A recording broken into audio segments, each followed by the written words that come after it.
Today we learn three important body parts: neck, throat, and shoulder. The neck connects your head to the rest of your body. The throat is the front part of your neck. The shoulder connects your arm to your body. These words help you describe the upper body. The neck connects your head to your shoulders and the rest of your body. It holds up your head and lets you turn it side to side. The throat is the front part of the neck where you swallow food and breathe air. It also contains your voice box for speaking. Neck is pronounced neck. It is the part between your head and shoulders. The neck supports your head so you can move it up, down, and side to side. Without the neck, your head could not turn or nod. Throat is pronounced throat. It is the front center part of your neck. Air passes through the throat to reach your lungs.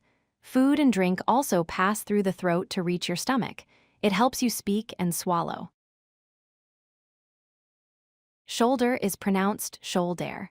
It is the top part of your body where your arm connects.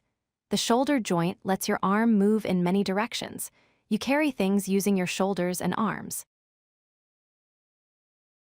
The neck is the area directly below your head and above your shoulders. The throat is located in the front center of the neck. Both areas connect your head to your chest and torso. Touch your neck now to feel where these parts are. People describe necks as long neck or short neck. A stiff neck means it hurts to move. You can say she has a graceful neck or my neck hurts from sleeping wrong. Practice these phrases to talk about the neck. Remember our three words. Neck connects head to shoulders, throat is front of neck, shoulder connects arm to body. Practice these words daily. You now know important upper body vocabulary for English conversations.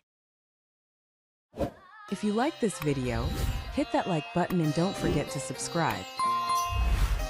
Visit codelucky.com for more such useful content.